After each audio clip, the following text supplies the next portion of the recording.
Assalamualaikum warahmatullahi wabarakatuh. Perkenalkan, nama saya Agis, NIM 21338032.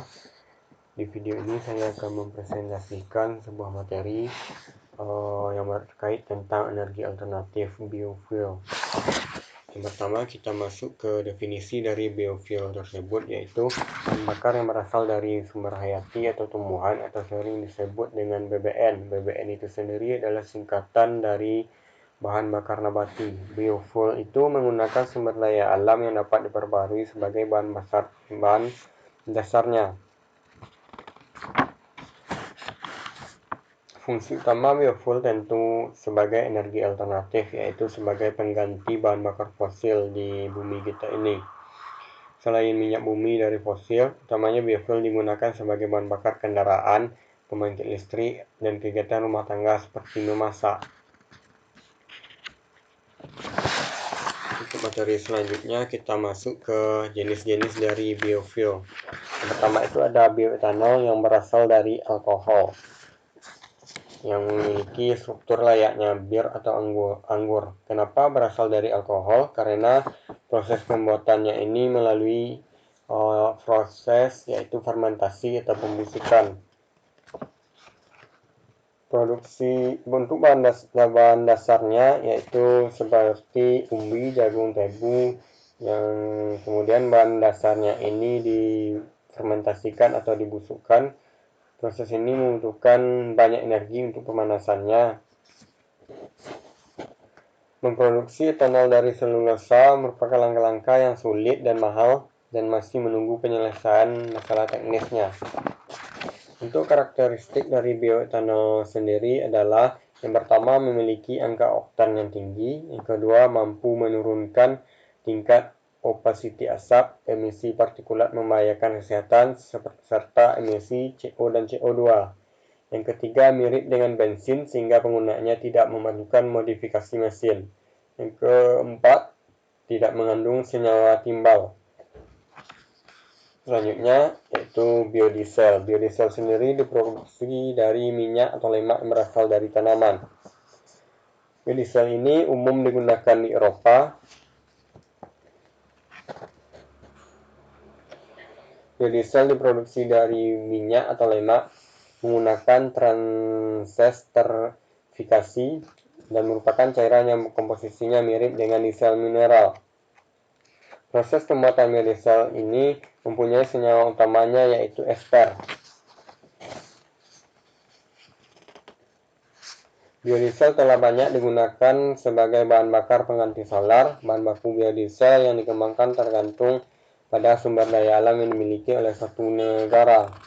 Untuk karakteristik dari biodiesel ini adalah yang pertama menurunkan tingkat kapasitas asap, yang kedua menurunkan emisi gas buang, yang ketiga memiliki sifat pelumas yang lebih baik dari BBM fosil, yang keempat bila dicampurkan dengan BBM diesel dapat meningkatkan biodegradability hingga 500%. Yang kelima mirip dengan BBM diesel sehingga penggunaannya tidak memerlukan modifikasi mesin. Yang keenam tidak mengandung senyawa aromatik atau nitrogen. Yang ketujuh hanya mengandung sulfur dengan kadar kurang dari 15 ppm. Yang delapan lebih efisien dalam pembakaran karena mengandung 11% berat oksigen. Selanjutnya yaitu biofuel jenis biogas. Biogas ini adalah energi yang dihasilkan dari limbah organik seperti kotoran ternak atau limbah dapur seperti sayuran yang sudah tidak digunakan lagi. Limbah-limbah tersebut akan melalui proses urai yang dinamakan dengan anaerobik digester di ruang kedap udara. Komponen utama dari energi biogas ini adalah gas metana atau CH4 dan karbon dioksida atau CO2. Untuk tahapan pembuatan biogas ini yang pertama yaitu tahapan hidrolisis. Adalah tahap pelarutan bahan organik yang tidak larut seperti selulosa, polisakarida, dan lemak akan diubah menjadi bahan yang larut dalam air seperti glukosa. Yang kedua ada tahapan acidogenesis. Dalam proses ini hasil dari hidrolisis atau hasil dari tahap pelarutan tadi diubah menjadi asam organik oleh bakteri, asam yang menghasilkan asam asetat, hidrogen, dan karbon dioksida yang merupakan komponen utama dalam pembentukan metana. Yang selanjutnya adalah tahapan asetogenesis. Asam organik dan alkohol diubah menjadi asam asetat, hidrogen, dan karbon dioksida oleh bakteri asetogenetik. Hidrogen yang dihasilkan harus diurai oleh mikroorganisme metanogenik karena terlalu banyak hidrogen akan menghambat pembentukan asam asetat. Tahap selanjutnya yaitu metanogenesis. Produk yang dihasilkan dari proses sebelumnya akan diubah menjadi metana, karbon dioksida, dan air oleh bakteri metanogenik. Selanjutnya kita akan membahas tentang keuntungan dan kerugian dari biofuel tersebut. Untuk dari segi keuntungannya, yaitu biaya produksinya rendah karena dibandingkan dengan bahan bakar fosil, tentu biofuel ini lebih murah daripada bahan bakar fosil. Oleh karena itu, penggunanya dapat membuat hidup lebih mudah bagi warga biasa dan membantu meningkatkan standar hidup masyarakat dengan mengurangi melonjaknya biaya hidup di seluruh dunia karena ketergantungan pada bahan bakar fosil.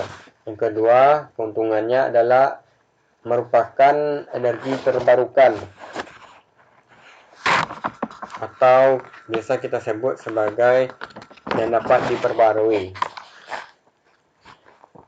Ada permintaan energi bahan bakar minyak yang tinggi secara global, namun demikian sebagian besar sumber daya tidak terbarukan. Maka untuk jalan lainnya kita bisa memanfaatkan biofuel ini sebagai energi terbarukan atau energi yang dapat diperbarui. Keuntungan dari energi terbarukan ini adalah tidak berkontribusi pada efek rumah kaca atau dapat mengakibatkan bencana lingkungan yang serius seperti halnya dengan energi nuklir. Di sisi lain, diekstraksi dari tumbuhan dan kotoran hewan yang merupakan sumber bahan bakar yang bersih dan ramah lingkungan. Yang ketiga yaitu mengurangi polusi udara. Ini bahan bakar fosil menghasilkan banyak karbon yang menghasilkan tingkat polusi udara yang signifikan. Itu pada bahan bakar fosil. Nah, untuk jalan lainnya kita bisa memilih biofuel sebagai bahan bakar kita yang akan mengurangi polusi udara. Selanjutnya kita akan membahas tentang kerugiannya, yaitu biofuel ini menggunakan pupuk untuk menanam tanaman atau bahan baku dari biofuel ini, sehingga penggunaan pupuk yang mencemari tanah akan berdampak buruk pada tanah yang kita pupuk tadi. Yang untuk kerugiannya yaitu ancaman ketahanan pangan. Itu maksudnya adalah penggunaan bahan pangan dalam jumlah besar untuk menghasilkan biofuel ini akan mengurangi atau mengancam ketahanan pangan kita. Sehingga banyak pihak menganggap biofuel dapat membuat produksi pangan berkurang karena akan dialihkan sebagai bahan bakar. Yang selanjutnya ialah masalah lingkungan. Ini maksudnya adalah mudahnya membuat biofuel dikhawatirkan akan membuat para satwa terancam. Selanjutnya ialah penggunaan minyak dan air. Biofuel ini